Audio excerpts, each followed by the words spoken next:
Alkitab kita di dalam Keluaran pasal yang ke-17 ayat 8 sampai dengan ayat 16.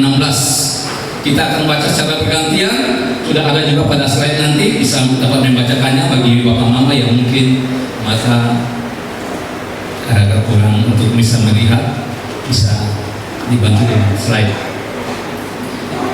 Kemenangan orang Israel melawan orang Amalek. Saya genap pemain ganjil. Ayat 8 berkata, lalu datanglah orang Amalek dan berperang melawan orang Israel di Rafi. Silakan.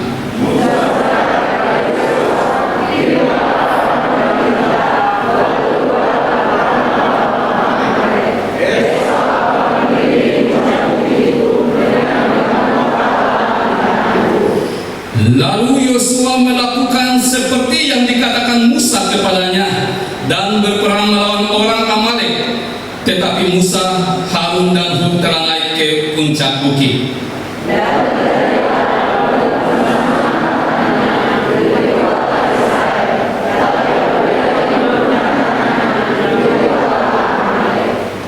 Maka pedanglah tangan Musa, sebab itu mereka mengambil sebuah batu, diletakkanlah di bawah supaya ia duduk di atasnya. Harun dan Hur menopang kedua belah tangannya, seorang di sisi yang satu, seorang di sisi yang lain, sehingga tangannya tidak bergerak sampai matahari terbenam.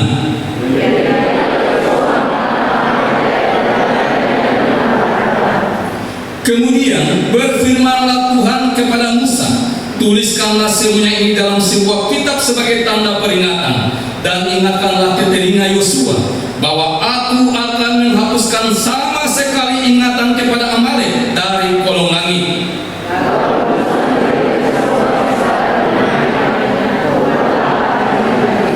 Sama-sama ia berkata, tangan di atas panji-panji Tuhan, Tuhan berperang melawan Amalek turun temurun.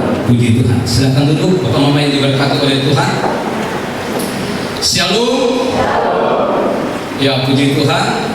Kita bersyukur karena anugerah Tuhan. Tuhan sungguh baik kepada kita semua. Adik-adik dari Citra Bangsa, sekali lagi selamat datang. Anda bukan orang asing di tempat ini. Kita adalah keluarga Allah. Amin. Kita semua keluarga Allah yang boleh dipersatukan Tuhan, untuk Tuhan juga boleh hadirkan kita untuk sama-sama berbakti kepada Tuhan. Bahkan Bapak semua orang juga sekali lagi Pak selamat datang.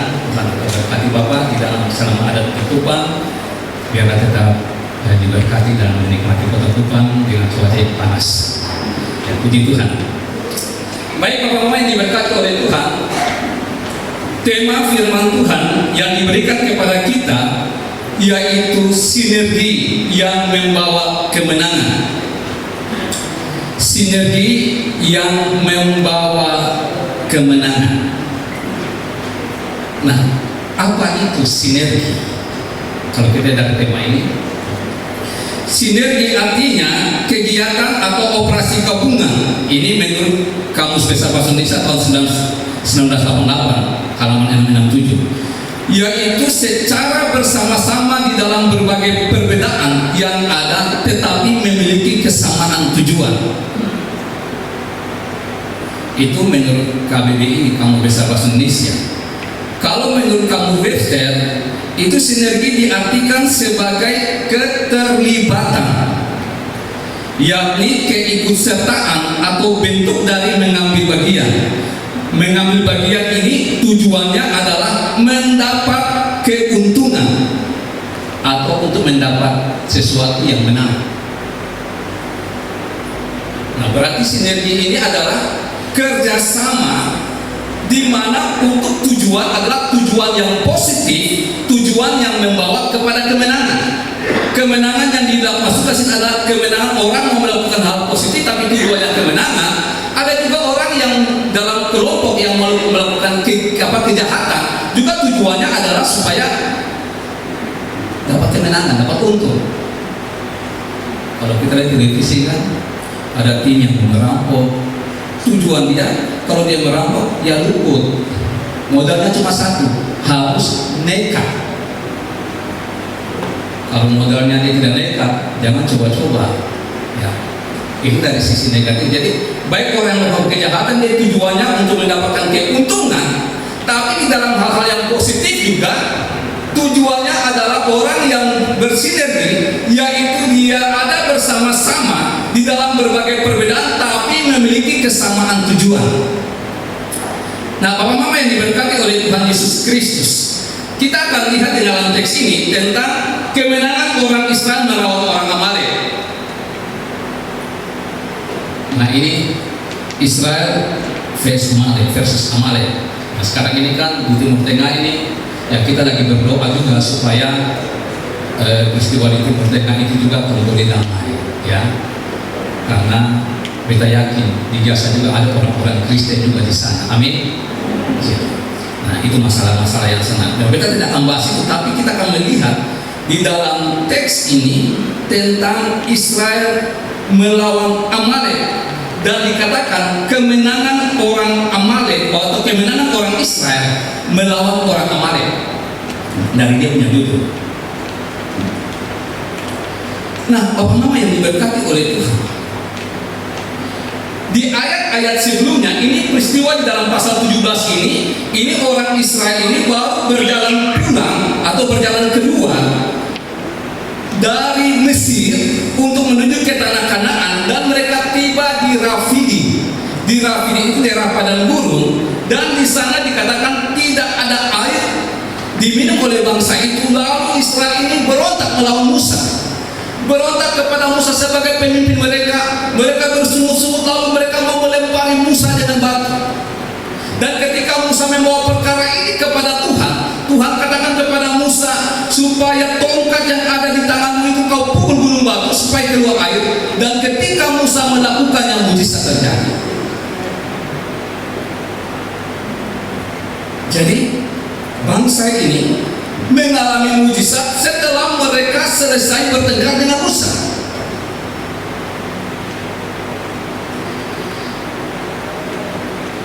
Mujizat yang Tuhan berikan kepada umat Israel yang adalah umat Tuhan ini, di dalam pemberontakan mereka, di dalam ketidaktaatan mereka, ada mujizat yang terjadi ketika Musa sebagai hamba Tuhan berperkara dengan Tuhan. Tuhan menolong mereka. Nah, di ayat 8 dikatakan begini, lalu datanglah orang Amalek dan berperang melawan orang Israel di Rafidi. Datanglah orang Amalek, lalu mereka berperang melawan orang Israel di Rafidi. Nah, Bapak Mama yang diberkati oleh Tuhan Yesus Kristus, Israel yang tadinya bertengkar dengan Musa, sekarang mereka harus bertengkar juga dengan orang Amalek. Tuhan pakai orang Amalek, orang Amalek ini datang lalu kemudian juga menyerang orang Israel ini. Tapi mereka menyerangnya dari belakang. Nah, karena pertanyaannya siapa itu Amalek? Nah, orang Amalek ini, Bapak Mama yang diberkati oleh Tuhan, mungkin kurang terang ya, kalau bisa. Amalek ini adalah keturunan daripada Esau. Jadi dia adalah cicit daripada Yakub dan Ribka. Kenapa? Karena Yakub dan Ribka ini kan punya anak yaitu Esau dan Yakub. Ishak dan minta maaf. Ini Ishak dan Ribka. Dan Ishak dan Ribka ini punya dua anak yaitu Esau dan Yakub. Nah, Esau punya anak ini yaitu yang namanya Elifas. Kemudian Elifas menikah dengan Elifas ini dia dengan Tima. Kemudian mereka mendapat anak yaitu Amalek. Jadi ini juga adalah cicit daripada Ishak dan Yakub. Ishak.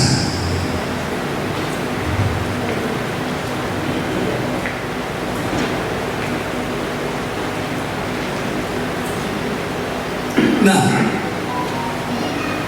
kenapa sampai Amalek bisa menyerang daripada orang Israel ini. Nah, Bapak Mama yang diberkati oleh Tuhan Yesus Kristus, orang Amalek ini orang yang mengembara di padang gurun. Ini berasal dari keturunan Esau. Kalau kita lihat dalam Kejadian 36 ayat 12 itu sangat jelas di sana. Dan orang Amalek ini dia menguasai jalur pengembaraan antara Mesir dan Arabia. Mereka suka mengacau, mengganggu, merampok, dan menyerang orang-orang yang melewati wilayah kekuasaan mereka. Dan mereka adalah musuh yang pertama kali berperang dengan orang Israel ketika orang Israel keluar dari Mesir.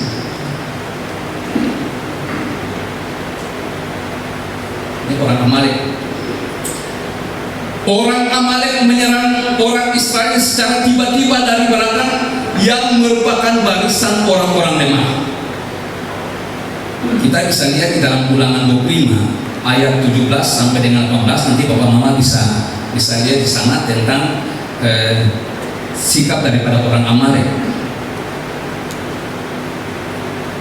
Nah, dari ini adalah permusuhan di mana memang sejak ketika Yakub diberkati oleh Ishak ayahnya dengan hak kesulungan, maka Esau itu menjadi benci kepada Yakub, turun-temurun. Buktinya sampai kepada Amalek. Amalek ini juga dia tinggal dengan ayah dengan kakeknya yang bernama Esau ini ada di sana, dan tentunya pasti diceritakan tentang kekeluargaan antara Esau dan Yakub dan bagaimana sikap saudaranya ini yang merampas berkat untuk orang tuanya Esau. Nah, sehingga Amalek ini menjadi satu musuh bebuyutan bagi Israel, dan ketika Israel mau berjalan melewati daerah mereka, mereka menyerang akan orang Israel dari belakang. Nah, Bapak Mama yang diberkati oleh Tuhan Yesus Kristus, kita akan melihat tentang sinergi yang membawa kemenangan ini, bagaimana sikap atau pribadi-pribadi yang ada dalam teks ini secara khusus, baik itu Musa, baik itu Yosua atau Hur dan Harun, yang senantiasa ada dan bersama dengan orang Israel semuanya terlibat, dan bagaimana kehadiran Tuhan membawa kemenangan kepada orang Israel pada waktu berperang melawan orang Amalek. Kita akan lihat tentang bagaimana sikap Musa ketika orang Amalek menyerang. Nah, ayat 9 berkata dalam pasal 17 ini dikatakan bahwa Musa berkata kepada Yosua, pilihlah orang-orang bagi kita. Jadi Musa berkata, sikap Musa sebagai seorang pemimpin, Musa sebagai seorang hamba Tuhan, Musa sebagai seorang nabi, dia berkata kepada Yosua, pilihlah orang-orang bagi kita.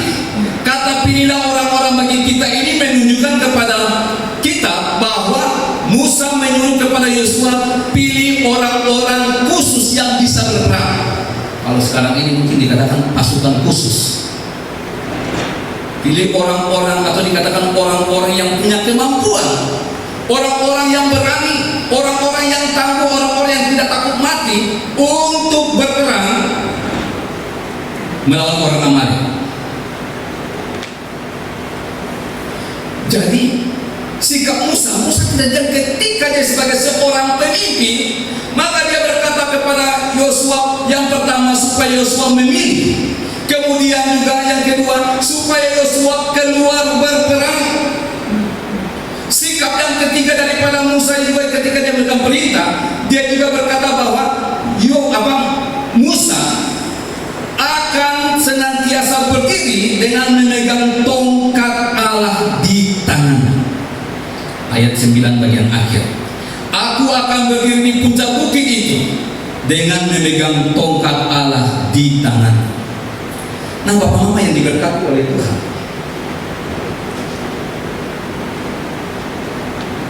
sikap Musa ini juga dapat menjadi pembelajaran bahwa kepada kita bahwa Musa ketika ada situasi kondisi di mana ketika bangsanya yang dia pimpin ini, ketika barisan belakangnya diserang oleh orang Amalek, maka Musa sebagai pemimpin dia harus melindungi dan tetap dia harus bersandar kepada Tuhan. Makanya dia berkata, aku akan berdiri di puncak bukit itu dengan memegang tongkat Allah di tanganku. Ayat 9 sampai dengan 11 dikatakan, ayat 11, bahwa apabila Musa mengangkat tangannya, lebih kuatlah Israel, tetapi apabila ia menurunkan tangannya, lebih kuatlah Amalek. Musa dalam bersikap dia tetap membawa perkara ini dan dia berperkara dengan Tuhan supaya Israel harus mendapat kemenangan, karena ini adalah umat pilihan Tuhan. Kenapa? Karena umat ini sementara berjalan menuju kepada tanah perjanjian yang Tuhan janjikan.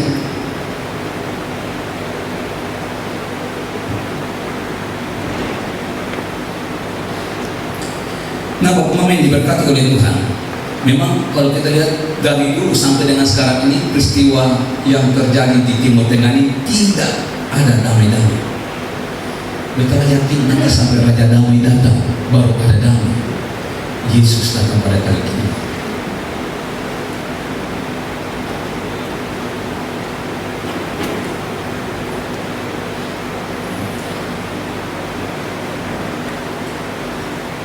Sehingga perintah Tuhan kepada Musa ini untuk diteruskan kepada Yosua dalam melaksanakan atau mengeksekusi apa yang dilakukan oleh, apa yang diberikan oleh Musa sebagai perintah untuk dia pergi berperang, maka Yosua pun melakukannya. Jadi sikap Yosua ketika mendengarkan tanggung jawab itu, melakukan seperti yang dikatakan oleh Musa. Di ayat yang ke-10 dikatakan di sana, lalu Yosua melakukan seperti yang dikatakan Musa kepadanya dan berperang melawan orang Amalek. Nah, jadi sikap Yosua di slide yang berikut dikatakan bahwa sikap Yosua adalah melakukan seperti yang dikatakan Musa. Sikap Yosua sebagai mitra, sebagai pemimpin yang ditunjuk oleh Musa, sikap Yosua adalah memimpin orang Israel untuk berperang. Yosua itu artinya menyelamatkan, yang menyelamatkan. Nah, Yosua ini kan kalau di dalam bahasa Ibrani Yehosua.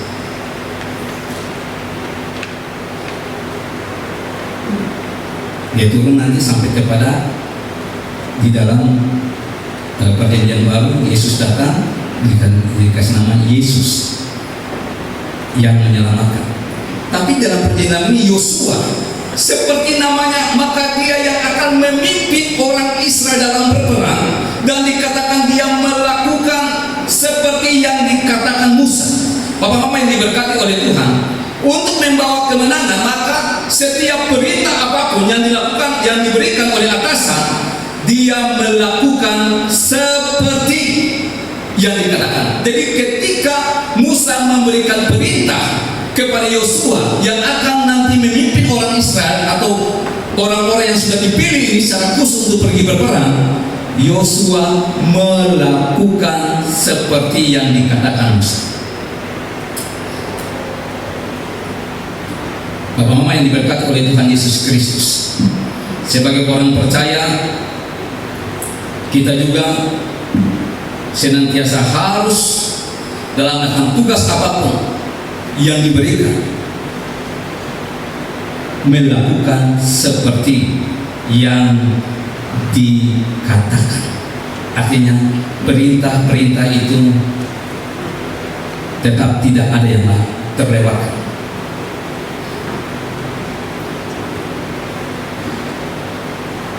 Kalau melakukan seperti yang dikatakan, maka tentunya kita tidak akan mengalami kesulitan. Dalam pelayanan pun juga, ketika kita melakukannya seperti yang sesuai dengan apa yang Tuhan katakan, maka semuanya pasti akan berjalan dengan baik.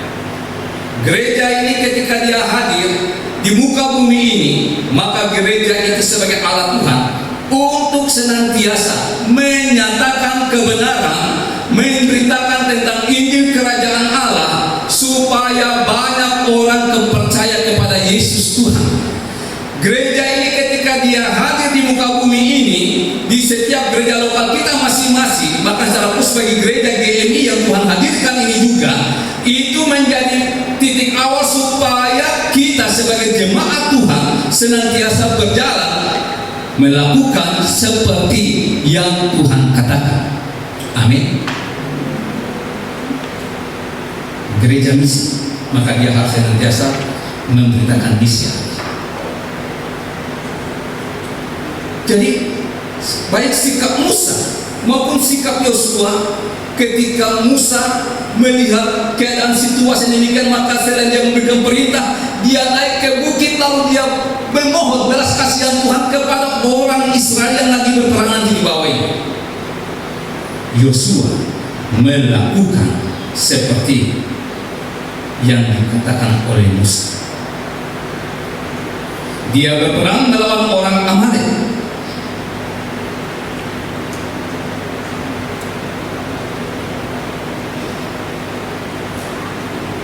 Sikap kita sebagai orang percaya, sebagai jemaat, sifat kita juga sebagai mahasiswa, bagaimana supaya dosen bisa senang dengan kita. Ini karena ada mahasiswa juga ada banyak di sini.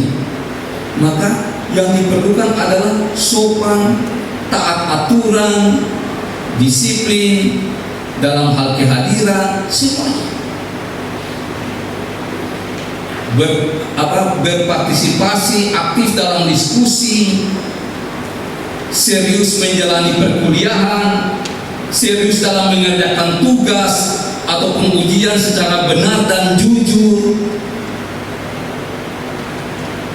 dan punya antusias kemauan belajar yang tinggi, dan mampu menyampaikan pendapat di dalam setiap apa yang akan atau dalam setiap tugas yang diberikan, baik mahasiswa, baik pelajar, semuanya. Kenapa? Karena melakukan seperti yang Tuhan katakan, seperti yang Musa katakan ketika Yosua menerima mandat itu, seperti yang orang tua katakan kepada anak-anak, seperti yang dosen katakan kepada murid atau kepada mahasiswanya, seperti yang guru katakan kepada siswanya. Seperti itu juga baik kepada pengurus gereja, kepada jemaat, semuanya bergandengan tangan bersama-sama melakukan seperti yang diinginkan oleh Tuhan untuk kemuliaan Tuhan.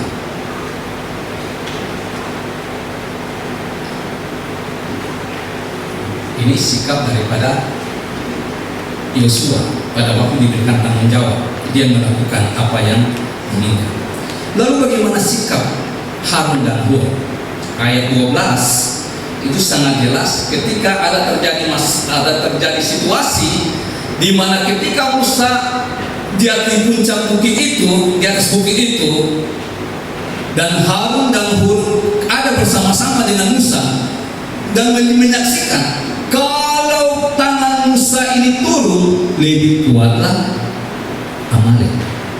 Tapi kalau tangannya tetap teracung dengan tongkat Allah itu, lebih kuatlah Israel. Maka ayat 12 berkata, maka penatlah tangan Musa. Maka penatlah tangan Musa, maka capeklah tangan Musa, maka lelahlah tangan Musa, maka lesuhlah tangan Musa. Walaupun tongkat itu, tapi kalau kita katakan normal begini juga capek juga.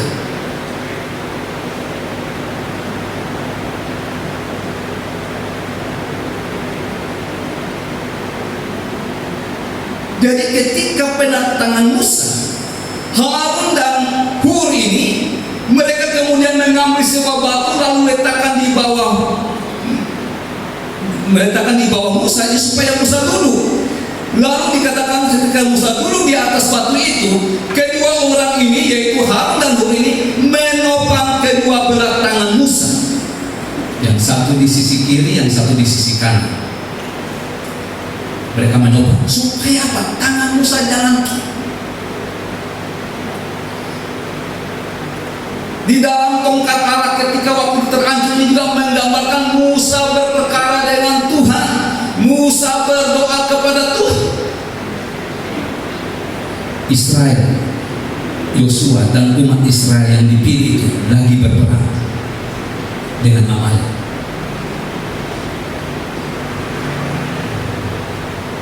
Ini menggambarkan kepada kita bagaimana dalam sinergi untuk bersama-sama untuk mendapat kemenangan, maka doa itu juga harus menjadi tulang punggung daripada gereja.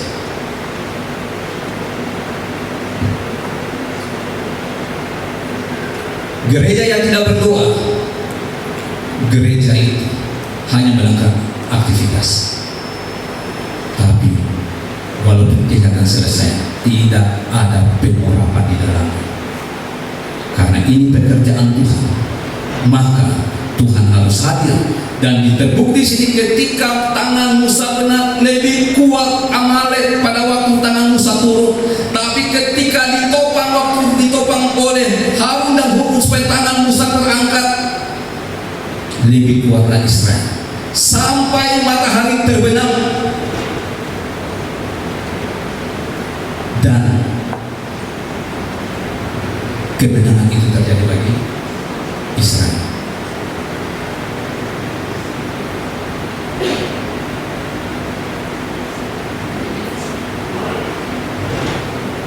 Harun dan Hur, dua orang, mereka bukan hanya menonton lalu melihat Musa, Musa angkat tangan dia sudah tegas begitu. Tapi mereka topang, mereka ada di sampingnya. Mereka tidak banyak bicara, tapi mereka melihat kalau tangan Musa turun, kok pasukan Israel sepertinya mundur dan mengalami lebih kuat daripada Amalek ini. Pasukan Israel mundur, tapi ketika tangan Musa terangkat, maka mereka mengambil kesimpulan supaya tangan Musa harus ditopang supaya kemenangan tetap ada di pihak Israel. Nah, sekarang kita ada kemenangan yang terjadi. Kemenangan yang terjadi itu karena pertama ada kehadiran Tuhan di tengah-tengah umatnya.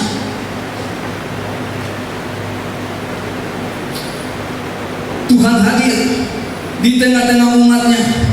Kemudian juga yang kedua, ada pemimpin atau memiliki pemimpin, atau ada pemimpin yang takut akan Tuhan dan berani ambil keputusan.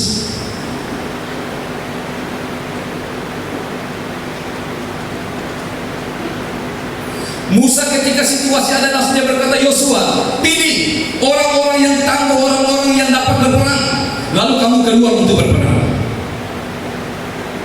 Karena tanggung jawab dia untuk melindungi bangsa yang Tuhan percayakan untuk dia pimpin, untuk harus sampai ke tanah Kanaan. Walaupun di dalam perjalanan ini juga Musa sudah mendapat petunjuk dari Tuhan bahwa Musa tidak akan sampai ke tanah Kanaan, tapi tidak akan membuat semangatnya mundur. Dia tetap berperkara dengan Tuhan supaya umat Israel mendapat kemenangan.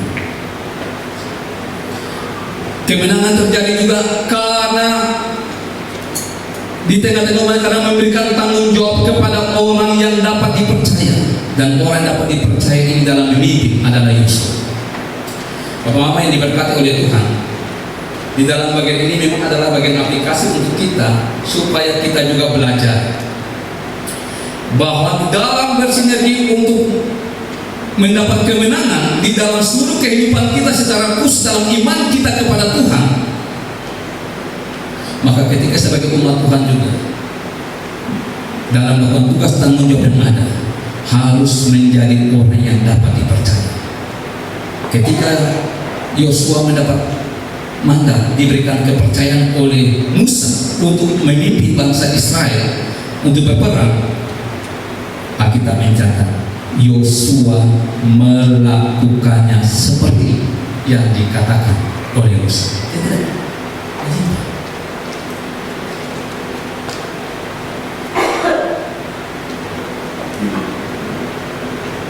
Kehidupan kita ini sebenarnya semuanya sistem sudah diatur.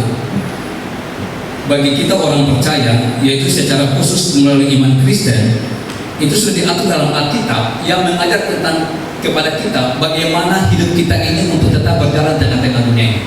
Bagaimana kita melibatkan Tuhan di dalam seluruh hidup kita. Bagaimana kita juga ketika kita tidak melibatkan Tuhan di dalam kehidupan kita, maka kita akan melihat atau kita akan merasakan, baik itu dalam keadaan yang senang maupun keadaan yang tidak senang, atau keadaan yang suka ataupun tidak suka, keadaan yang baik ataupun tidak baik, kita pasti akan merasakannya ketika kita menghadirkan Tuhan di tengah-tengah hidup kita, ketika kita juga tidak menghadirkan Tuhan di tengah-tengah kehidupan kita.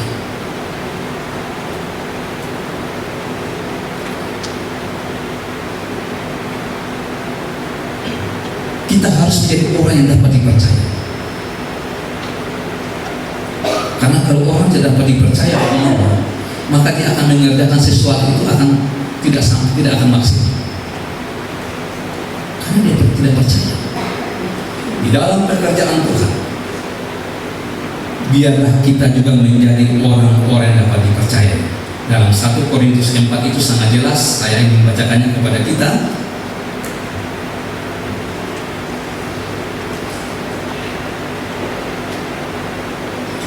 Demikianlah hendaknya orang memandang kami sebagai hamba-hamba Kristus yang kepadanya dipercayakan rahasia Allah. Ayat 2, yang akhirnya dituntut dari pelayan-pelayan yang demikian ialah bahwa mereka ternyata dapat dipercayai. Dapat dipercayai. Jadi ketika dapat dipercayai, maka dalam melaksanakan tanggung jawab dia akan melaksanakan dengan sungguh-sungguh. Dia akan bersinergi dengan orang yang memberikan tanggung jawab, maka dia akan bersama-sama dengan umat yang dia pimpin akan mendapat kemenangan ketika dia melakukan seperti yang sesuai dengan petunjuk yang diberikan, akan berhasil. Lalu kemenangan yang terjadi juga karena apa? Yang keempat, karena berserah kepada Tuhan. Musa berserah kepada Tuhan. Aku akan naik ke atas bukit dengan tongkat Allah di tanganku. Untuk apa? Berdoa di sana. Harun dan Hur mengikuti supaya apa? Menopang Musa di sana. Berserah kepada Tuhan, memohon pertolongan Tuhan.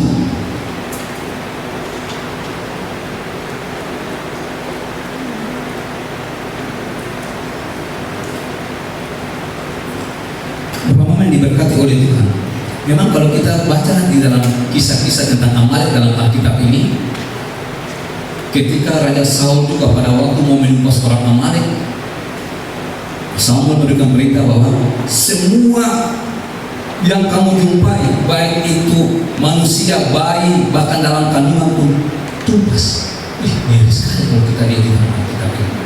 Amalek harus dihapuskan dalam perjalanan Israel ke depan ini, khususnya di dalam teks yang kita baca, sampai mereka menuju ke tanah Kanaan, dan setelah mereka mendiami tanah Kanaan pun ini seperti permusuhan yang tidak habis-habis. Kemenangan terjadi juga karena yang kelima, memiliki tim kerja yang solid. Ada Musa, Harun, Hur, ada Yosua, ada umat Israel yang siap berperang dan semuanya bergandengan tangan. Memiliki tim kerja yang solid. Tim kerja yang solid ini tidak saling merendahkan, tidak saling menjatuhkan, tapi mereka sama-sama bekerja di bidangnya. Yosua tidak berkata kepada Musa, Musa, kau kan yang pimpin kita kan waktu menyeberangi laut Kosor, kau yang berperanglah depanku, biar aku yang membantu aku. Tidak, tapi dia melaksanakan apa yang Musa katakan. Aku akan berperang dengan orang-orang yang telah dipilih ini. Dan ketika dia melakukan tanggung jawab, Musa, Harun dan Hur melakukan tanggung jawab. Umat Israel yang ikut juga dengan Yosua, mereka melakukan tanggung jawab.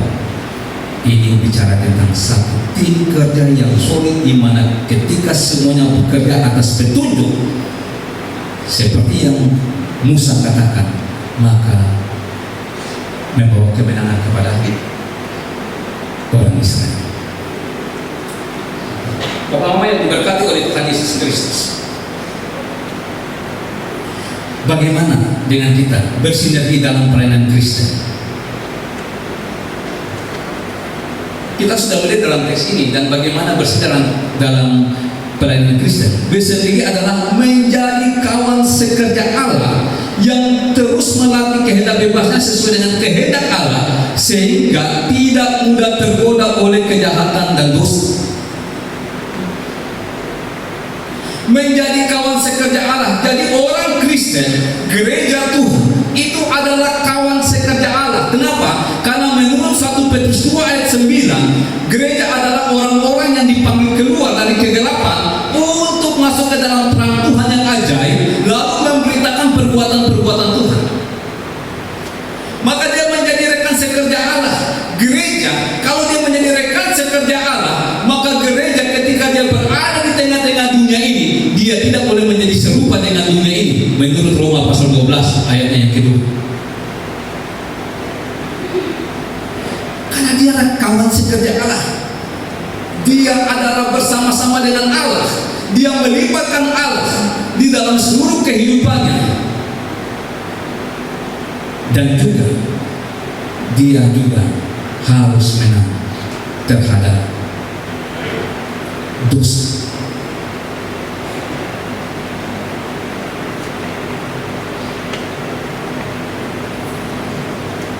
Kawan sekerja Allah di mana dikatakan terus dilatih supaya kehendak bebasnya ini harus mengikuti kehendak Tuhan. Kan musuh yang paling besar dalam kehidupan kita itu diri kita. Bagaimana kita mau mengalahkan keinginan mata, bagaimana kita mau mengalahkan pikiran kita, bagaimana kita mau mengalahkan setiap organ-organ tubuh kita ini yang berfungsi ini, baik tangan, kaki, mata, dan semuanya ini, bagaimana kita membawa kepada Tuhan. Jadi intinya di slide yang berikut dikatakan, hanya melalui sinergi dengan Allah, manusia bisa bersendiri dengan sesamanya. Jadi kesimpulannya bahwa hanya melalui sinergi dengan Allah, manusia bisa bersinergi dengan sesamanya, sehingga tujuan atau kemenangan atau keberhasilan itu tercapai.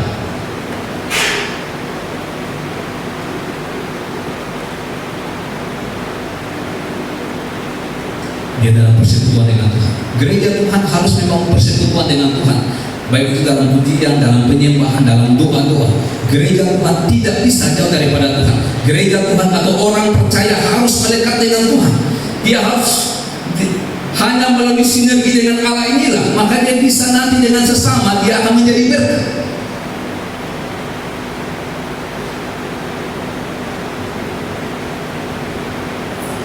Kalau kita dengan Tuhan itu aman, kalau kita dengan Tuhan itu baik, maka pasti kita dengan sesama juga pasti baik. Amin. Kalau kita punya persekutuan dengan Allah, maka kita pasti akan melaksanakan tugas tanggung jawab kita, baik itu sebagai pegawai negeri, baik itu sebagai TNI Polri, baik itu sebagai mahasiswa, sebagai pelajar, sebagai anak di dalam keluarga, terhadap orang tua terhadap anak, suami istri. Ketika semuanya itu dalam hubungannya dengan Tuhan itu berjalan baik, pasti baik.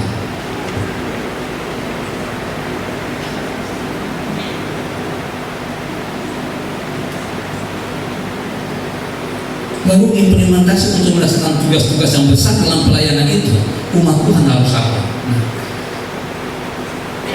di slide yang kedua katakan yang pertama, kita harus bersinergi dalam melayani.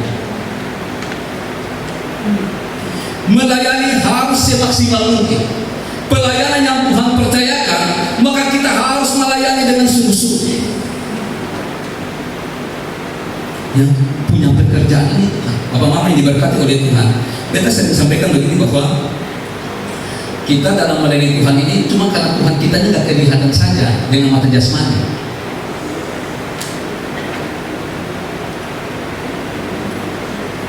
Karena kalau Tuhan hadir dalam wujud aslinya misalnya ada di gereja ini, tidak ada satu orang pun yang mundar-mandir. Tidak ada satu orang pun ketika dia waktu dia mungkin bermain game, bermain HP, apa segala macam. Dia pasti tak akan fokus kepada dia.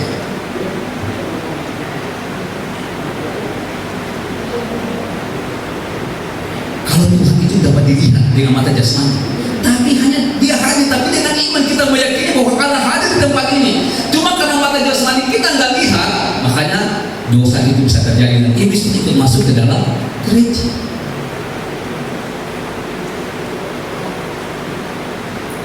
Orang melayani tidak dengan maksimal, tapi kita bersyukur selama kita masih diproses oleh Tuhan, maka kita dalam melayani kita tetap mau melayani dengan kesungguhan hati. Amin. Kita mau bersungguh. Yang kedua, bukan saja sinergi dalam melayani. Orang yang melayani berarti tanggung jawab apapun yang diberikan dia tetap siap. Bapak Mama yang diberkati oleh Tuhan, saya punya kesaksian hidup. Saya selama mulai ketika ditangkap oleh Tuhan melalui persekutuan, Tuhan selamatkan, yaitu ketika ada di dalam pelayanan dalam hidup Tuhan sebelum jadi hamba Tuhan pun. Saya orang yang dia dalam pelayanan, walaupun ada kurang-kurangnya juga, tapi saya selalu gila.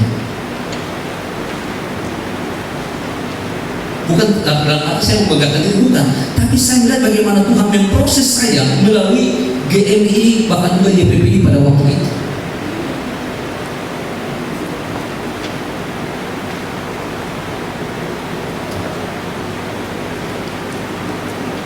Tetap semangat dalam melayani. Kenapa? Karena kita melayani di kerajaannya Allah. Sedangkan kerajaan dunia saja kita, atau kita ada di, misalnya kita diundang oleh presiden ada di istananya saja, kita pasti bangga. Apalagi melayani di kerajaannya Allah. Maka sinergi dalam melayani itu kita harus tahu bahwa kita melayani untuk Tuhan. Rasul Paulus katakan, apapun yang kamu perbuatlah dengan segenap hatimu seperti untuk Tuhan dan bukan untuk manusia. Berarti kita dalam melayani kita tahu bahwa pelayanan yang kita berikannya adalah untuk Tuhan. Pelayanan yang kita kerjakan untuk Tuhan. Melayani berarti di mana saja, baik kita di tengah-tengah keluarga, di tengah-tengah pekerjaan, kita melakukan semua tugas tanggung jawab itu untuk kemuliaan nama Tuhan. Itu dari kita dalam melayani. Juga dalam pelayanan umat Tuhan juga harus sinergi di dalam doa.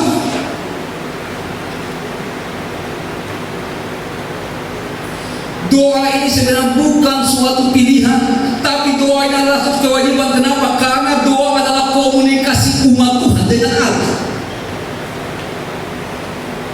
Doa adalah komunikasi umat Tuhan dengan Allah. Doa itu sangat besar perannya. Bapak Mama, atau sebagai orang Kristen, sebagai orang percaya, mari kita orang berdoa. Betulnya katakan di NTT ini, Bapak Mama, di NTT kita bersyukur kita ada di daerah yang mayoritas dan puji Tuhan. Tapi saudara kita kalau di daerah-daerah yang seperti Aceh, itu mereka dalam hal ibadah mereka senang. Orang-orang dari pulau-pulau, apalagi kami di Pulau Banyak itu, Bapak Mama, itu ada pulau-pulau, ada 92 pulau di sana. Tapi yang di orang-orang Kristen yang ada di 4 dusun itu, mereka kalau setiap hari Minggu mereka datang dengan perahu mereka untuk beribadah. Ada badai, terkadang tiba-tiba dalam perjalanan badai datang, mereka basah tapi mereka tetap harus sampai di gereja. Mereka senang.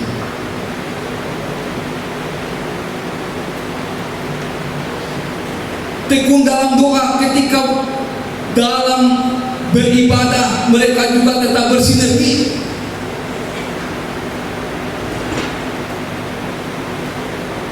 Yosua katakan kepada orang Israel ketika dia dalam hari Tuhan, dalam Yosua pasal 24, aku dan seisi rumahku kami tetap akan beribadah kepada Allah.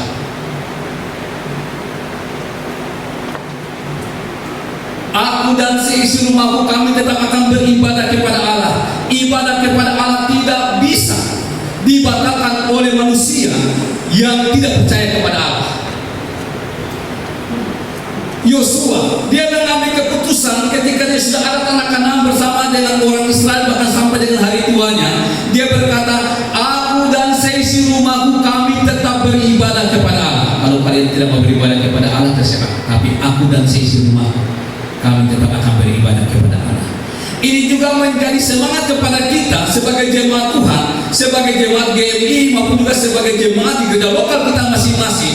Dalam hal ibadah, mari kita tetap punya antusias untuk senantiasa menuntun diri kita ini untuk beribadah kepada Tuhan. Karena beribadah kepada Tuhan, kita lagi berhadapan dengan Allah yang punya langit dan bumi ini. Amin. Kita lagi berhadapan dengan Allah yang punya langit dan bumi. Orang datang ibadah itu bukan sekedar hanya biasa-biasa saja. Dia bukan datang meluangkan waktu, bukan. Tapi ibadah itu adalah perjumpaan dengan Allah di rumah Tuhan. Israel itu ketika mereka ada datang ke sinagoge, maka mereka harus dalam ibadah itu mereka benar-benar harus tujuan mereka mendengarkan sabda Allah atau mendengarkan firman Allah.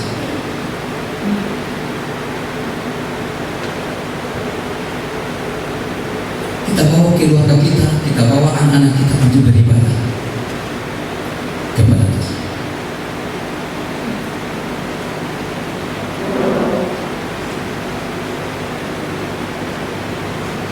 Kita kira kita semua juga punya pendirian yang sama ketika kita mau datang ke rumah Tuhan. Kita datang dengan tujuan, saya datang untuk beribadah. Amin. Beribadah artinya membangun relasi dengan Tuhan. Kemudian untuk kita juga sinergi yang keempat, yaitu sinergi dalam belajar dan bekerja. Belajar. Sebagai pelajar, tugasnya belajar.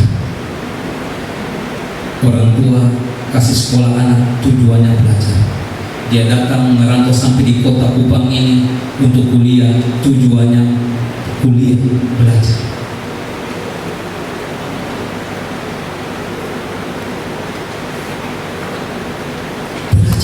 Dia bekerja, ketika dikasih pekerjaan, bekerja semaksimal mungkin, berikan yang terbaik kepada Tuhan, sehingga ketika berikan terbaik kepada Tuhan, itu akan menjadi berkat bagi tempat di mana dia bekerja.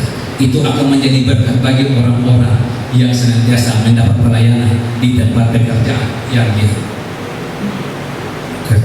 kerja di situ.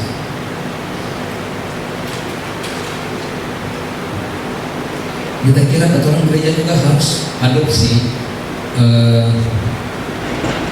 betul kalau cara-cara pelayanan di bank, di mana-mana perusahaan. Kita kalau pergi berkunjung ke bank atau pergi itu kita baru masuk, ada yang bisa kami bantu. Saya kemarin ke BPJS Kesehatan itu juga, Pak, ada yang bisa saya bantu, Pak? Dengan ramah. Kesulitan apapun kita bertanya sebanyak apapun, mereka tidak bosan-bosan. Orang ibadah juga bertanya, mereka tetap dengan senang hati melayani. Kalau di dunia pelayanan juga, ketika orang-orang datang, lalu misalnya ada punya pergumulan, ada punya persoalan, datang dan menyampaikan. Biarlah gereja orang percaya juga harus menyambut dan menerima itu untuk bersama-sama menggumuli, memberikan jalan keluar untuk senantiasa supaya umat Tuhan mendapat pelayanan yang terbaik. Yang kelima, untuk melakukan tugas besar dalam pelayanan, maka umat Tuhan juga harus sinergi dalam membangun diri sendiri. Membangun diri sendiri itu tidak mama ini berkata oleh Tuhan. Kita tahu kita punya kekurangan masing-masing. Tapi kekurangan kita masing-masing ketika kita bawa kepada Tuhan, maka Tuhan yang akan memproses, Tuhan juga yang akan melengkapi. Tapi di dalamnya kita juga dengan kerja keras kita mau supaya diri kita juga dibangun. Kita katakan begini, kalau tanganmu menyesalkan engkau, penggalah tangan itu. Jangan gara-gara tangan itu membuat engkau akhirnya binasa. Kalau kaki itu menyesalkan engkau, potonglah atau penggalah kaki itu. Lebih baik engkau masuk ke dalam kerjaan Tuhan dengan tanpa kaki daripada gara-gara kaki itu engkau binasa. Maksudnya apa Bapak yang diberkati oleh Tuhan? Kita harus membangun diri kita di dalam kita bersinergi di dalam pekerjaan Tuhan, maka kita harus menguasai seluruh organ-organ kehidupan kita yang terkadang menjadi hambatan bagi kita dalam persekutuan dengan Tuhan. Mau berdoa kadang-kadang malas, cepat bosan,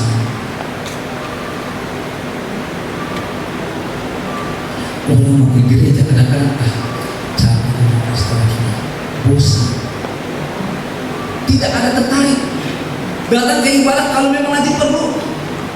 Saudara kan diberkati oleh Tuhan. Yang tadi saya bilang bahwa bersedekah adalah menjadi kawan sekerja Allah. Itu berarti di dalam membangun diri kita, dalam persekutuan kita dengan Tuhan, kita menempatkan Tuhan sebagai tempat yang tertinggi, di mana Tuhan segala-galanya bagi kita, dan kita tahu bahwa tanpa Tuhan kita tidak bisa ada dan bisa jadi seperti ini. Amin. Engkau jadi mahasiswa itu karena Tuhan yang sudah menuntun sampai di titik ini. Kita dalam pekerjaan kita masing-masing, ketika kita bekerja, bahkan dalam menikmati pekerjaan sampai dengan saat ini, itu juga dalam tuntunan Tuhan. Kita ketika dipercayakan dalam melayani, itu juga dalam tuntunan Tuhan, sehingga kita bisa dan masih bisa melayani sampai dengan saat ini. Karena itu mari kita membangun sedemikian rupa diri kita di hadapan Tuhan, supaya kita dengan maksimal kita melakukan yang terbaik, supaya diri kita juga tidak menjadi hambatan di dalam mencari tujuan. Kadang-kadang kita membandingkan diri kita dengan orang lain. Dia lebih hebat dari kita. Kamu kenapa tidak bisa maju? Memang dia sudah begini. Yang penting kan jangan nilainya merah. Yang penting kan naik semester. Yang penting kan naik kelas. Harus membangun diri kita sendiri. Harus sungguh-sungguh dalam belajar, harus sungguh-sungguh dalam bekerja, harus sungguh-sungguh dalam berdoa, harus sungguh-sungguh dalam melayani.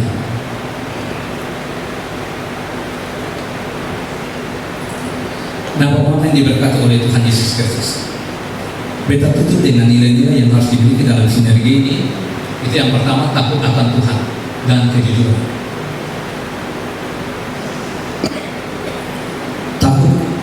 Tuhan dan harus jujur. Kita bekerja harus jujur. Betul, ini ada di moto daripada Hidup itu, kejujuran. Orang Kristen juga harus takut Tuhan, tapi juga harus jujur. Amin. Jujur. Jadi mahasiswa juga harus jujur dalam ujian. Jadi pelajar juga harus jujur.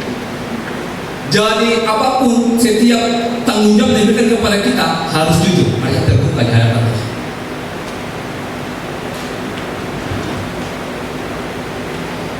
Yang kedua, dapat dipercaya dan diandalkan. Biar kita tahu bahwa ketika diri kita dibangun, kita dapat membangun diri kita, kita harus yakin bahwa kita adalah orang-orang yang dapat dipercaya dan diandalkan. Kalau dapat dipercaya dan diandalkan, maka lakukanlah dengan semaksimal mungkin sebagai orang yang dapat dipercaya. Amin. Sebagai orang dapat dipercaya. Yang ketiga, mengedepankan kepentingan bersama.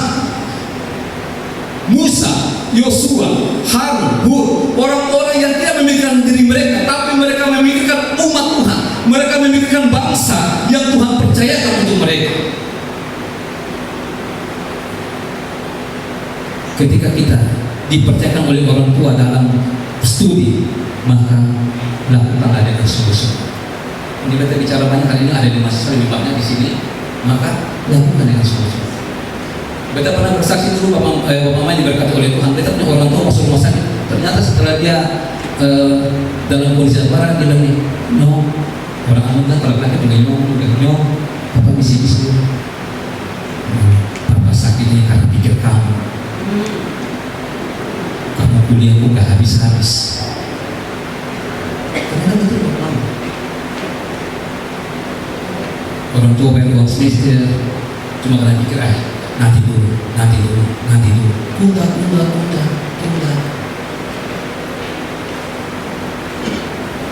Nanti ketika beta sudah melayani secara pribadi dalam hal pelayanan pribadi dengan hamba Tuhan, baru beta dibukakan oleh Tuhan bahwa apa yang beta lakukan selama ini itu tidak benar, menyimpang daripada apa yang orang tua harapkan.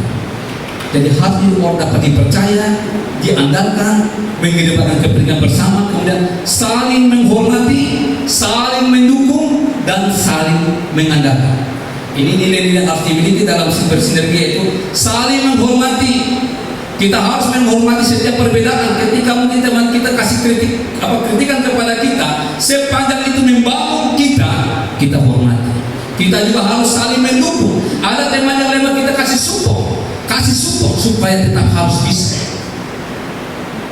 Saling mengandalkan, memberikan keyakinan bahwa, memberikan motivasi bahwa dia orang dapat diandalkan. Artinya dia pasti melakukan tugasnya sampai dengan selesai.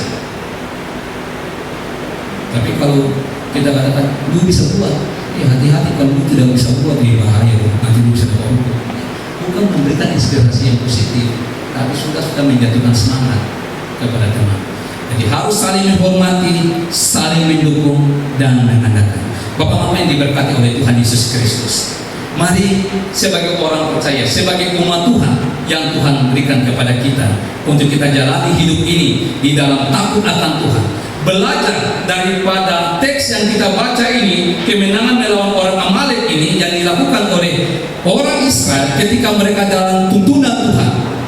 Kemenangan terjadi karena mereka melibatkan Tuhan, karena mereka juga senantiasa takut akan Tuhan, mereka juga senantiasa berserah diri kepada Tuhan, berdoa, dan Tuhan melakukan apa yang Tuhan lakukan bagi mereka, sehingga Israel mendapat kemenangan ketika berperang melawan orang Amalek. Nah, Tuhan kiranya menolong kita, memberkati kita, sehingga mari kita di dalam gereja ini sebagai umat Tuhan yang boleh hadir pada saat ini, semakin bergandengan tangan, semakin termotivasi untuk terus giat di dalam melayani Tuhan, di dalam beribadah, dan di dalam mengikuti Tuhan. Terpujilah Kristus dengan firman-Nya. Amin.